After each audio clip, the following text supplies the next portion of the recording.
These papers are just some of the many documents that I've signed, turning over complete and total control to my sons. At the start of Donald Trump's presidency, he promised to hand over control of his companies to his two sons, but he refused to divest his assets and he retained ownership. Now, a report released by House Democrats reveals how Trump and his business raked in at least $7.8 million from foreign governments during his time in the White House. He not only lined his own pockets, but he repeatedly sold out the American public interest in favor of the interests of these foreign governments. Congressman Jamie Raskin led the investigation, finding that the Chinese government and its state-controlled entities spent more than $5.5 million to stay at Trump properties, including Trump Tower in New York City and the Trump International Hotels in Washington, D.C. and Las Vegas. Other countries handing over hundreds of thousands to Trump's businesses: Saudi Arabia, Qatar, Kuwait, and India.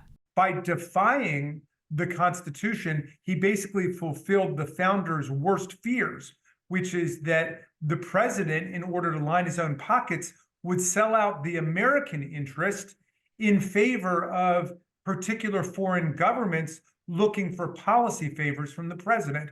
And that's exactly what happened. The Emoluments Clause of the Constitution forbids a president from accepting any present emolument of any kind whatever from any king, prince, or foreign state. For years, Democrats have alleged that foreign governments were buying favor with the Trump administration. I believe this is not only wrong and immoral, but illegal. Mr. President! The new report points to Trump declining to impose sanctions on the Industrial and Commercial Bank of China for allegedly helping North Korea evade U.S. sanctions after the state-owned bank leased property at Trump Tower. And the Trump administration's $100 billion arms deal with Saudi Arabia in May 2017, around the same time the country spent about $600,000 at Trump-owned properties. Trump's team denies any wrongdoing. They point to the Trump Organization donating about $450,000 in estimated profits from foreign governments to the U.S. Treasury, and Trump himself refusing to accept a paycheck during his time as president. It's a lot of money I would have given away, like I give away my salary. Eric Trump responding, "There is no president in United States history who is tougher on China than Donald Trump, a president who introduced billions and billions of dollars worth of tariffs on their goods and services." Meanwhile, Republicans continue to make the so far unproven allegations that President Biden has benefited from his son's business dealings in China and Ukraine.